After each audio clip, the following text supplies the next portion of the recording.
Audiobook Campo de Batalha da Mente de Joyce Meyer, Parte 3, Capítulo 16. Meu futuro é determinado pelo meu passado e pelo meu presente. Mentalidades de deserto 1. Não havendo profecia, o povo se corrompe. Provérbios 29:18. Os israelitas não tinham uma visão positiva para a vida deles, nenhum sonho. Eles sabiam de onde tinha vindo, mas não sabiam para onde estavam indo.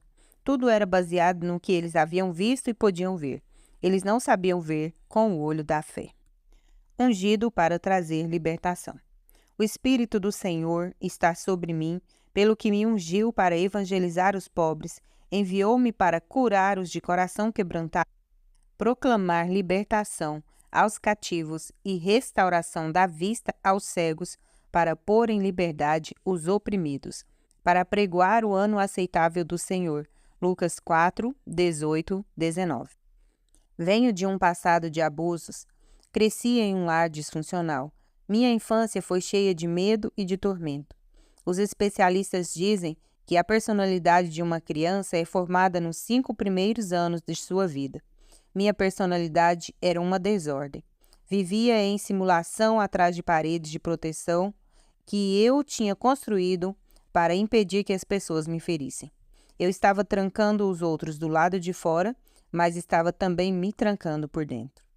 Eu era uma controladora, tão cheia de medo, que a única maneira que podia enfrentar a vida era sentir que estava no controle, e então ninguém podia me ferir. Como jovem adulta, tentando viver para Cristo e seguir o estilo de vida cristão, eu sabia de onde tinha vindo, mas não sabia para onde estava indo. Sentia que meu futuro seria sempre frustrado pelo meu passado. Pensava, como poderia alguém que tem o tipo de passado que tenho estar algum dia realmente bem? É impossível. Entretanto, Jesus disse que ele veio para curar todos aqueles que estavam doentes, com o coração despedaçado, machucado e ferido, aqueles que estavam esmagados pela calamidade. Jesus veio para abrir as portas da prisão e libertar os cativos. Não fiz nenhum progresso, até que comecei a acreditar que poderia ser liberta.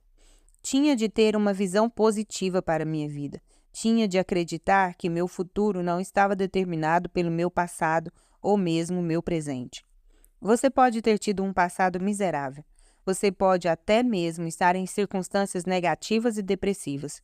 Você pode estar enfrentando situações tão más que parece que você não tem razão para ter esperança. Mas eu lhe digo ousadamente, seu futuro não é determinado pelo seu passado ou pelo seu presente. Adquira nova mentalidade. Creia que com Deus todas as coisas são possíveis, como está em Lucas 18, 27. Com o homem, algumas coisas podem ser impossíveis, mas nós servimos a um Deus que criou tudo o que vemos do nada. Hebreus 11, 3. Dele o seu nada e veja-o entrar em ação. Tudo de que ele precisa é sua fé nele e ele fará o resto. Olhos para ver, ouvidos para ouvir. Do tronco de Jessé sairá um rebento, e das suas raízes um renovo. Repousará sobre ele o Espírito do Senhor, o Espírito de sabedoria e de entendimento, o Espírito de conselho e de fortaleza, o Espírito de conhecimento e de temor do Senhor. Deleitar-se-á no temor do Senhor, não julgará segundo a vista dos seus olhos, nem repreenderá segundo o ouvir dos seus ouvidos. Isaías 11, 1 a 3. Não podemos julgar as coisas corretamente pela visão dos nossos olhos naturais. Devemos ter olhos para ver e ouvidos para ouvir as coisas espirituais. Precisamos ouvir o que o Espírito diz, não o que o mundo diz. Permita que Deus lhe fale sobre seu futuro, não qualquer outra pessoa. Os israelitas olhavam e falavam continuamente sobre como eram as coisas. Deus os tirou do Egito pelas mãos de Moisés, falando-lhes por meio dele sobre a terra prometida. Ele queria que eles mantivessem os olhos fixos no lugar para onde estavam indo e fora do lugar onde havia estado. Vamos examinar algumas passagens que retratam claramente a atitude errada deles. Qual é o problema? Todos os filhos de Israel murmuraram contra Moisés e contra Arão, e se queixaram da sua situação, E toda a congregação lhes disse: tomara tivéssemos morrido na terra do Egito ou mesmo nesse deserto. E por que nos traz o Senhor a esta terra para cairmos à espada e para que nossas mulheres e nossas crianças sejam por presa? Não nos seria melhor voltarmos para o Egito? Números 14, 2 e 3.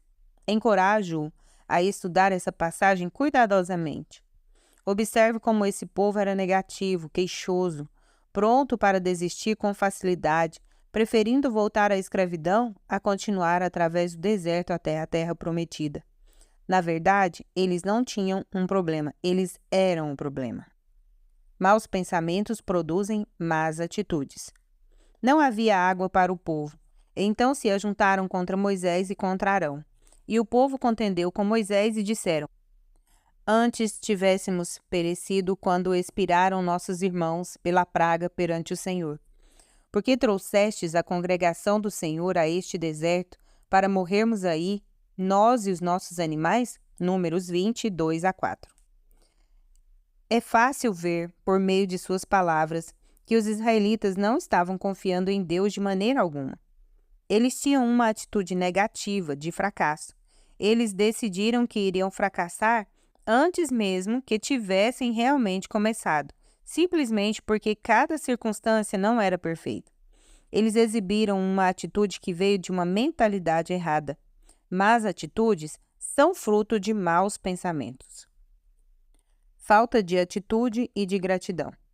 Então partiram do Monte Or, pelo caminho do Mar Vermelho, a rodear a terra de Edom, porém o povo se tornou impaciente, deprimido, muito desencorajado, no caminho.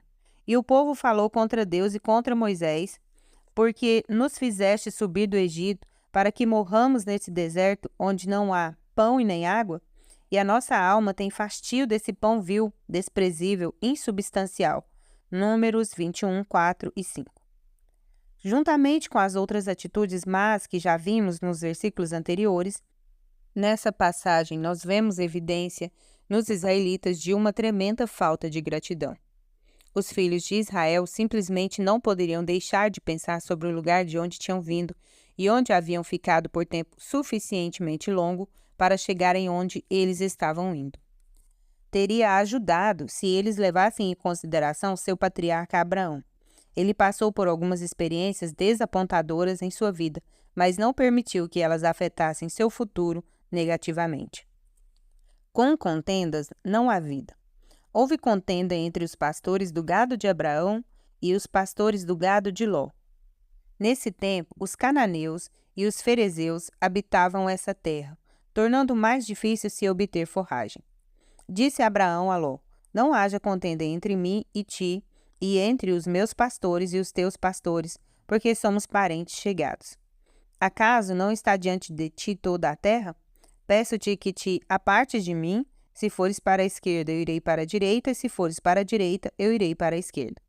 Levantou Ló os olhos e viu toda a campina do Jordão, que era toda bem regada, antes de haver o Senhor destruído Sodoma e Gomorra, como o jardim do Senhor, como a terra do Egito, como quem vai para Zoar. Então Ló escolheu para si toda a campina do Jordão, e ele partiu para o oriente, e separaram-se um do outro. Gênesis 13, 7 a 11. Abraão conhecia os perigos de viver em luta. Portanto, ele disse a Ló que eles precisavam se separar. Para andar em amor e assegurar-se de que não haveria luta entre eles no futuro, Abraão permitiu que seu sobrinho escolhesse o vale que queria primeiro. Ló escolheu o melhor, o Vale do Jordão, e eles se separaram. Devemos nos lembrar de que Ló nada tinha até que Abraão o abençoasse. Pense na atitude que Abraão poderia ter tido, mas escolheu não ter. Ele sabia que se agisse adequadamente, Deus tomaria conta dele. Levante os olhos e veja. Disse o Senhor a Abraão, depois que Ló se separou dele: erga os olhos e olha desde onde estás para o norte, para o sul, para o oriente e para o ocidente. Porque toda essa terra que vês, eu te darei a ti e à tua descendência para sempre. Gênesis 13, 14 e 15. Essa passagem revela claramente que Deus queria que Abraão olhasse para cima, do lugar onde ele estava para o lugar que Deus queria levá-lo. Mesmo que ele se encontrasse em circunstâncias menos desejáveis, depois da sua separação do seu sobrinho. Abraão teve uma atitude correta sobre sua situação e, como resultado, o diabo não poderia impedir as bênçãos de Deus para ele. Deus lhe deu ainda mais possessões do que ele tinha antes da separação e o abençoou poderosamente de todas as maneiras. Encorajo-o a olhar positivamente as possibilidades do futuro e começar a chamar à existência as coisas que não existem como se existissem. Romanos 4:17. Pense e fale sobre o seu futuro de forma positiva, de acordo com o que Deus tem colocado em seu coração, e não de acordo com o que você viu no passado ou até mesmo está vendo no presente.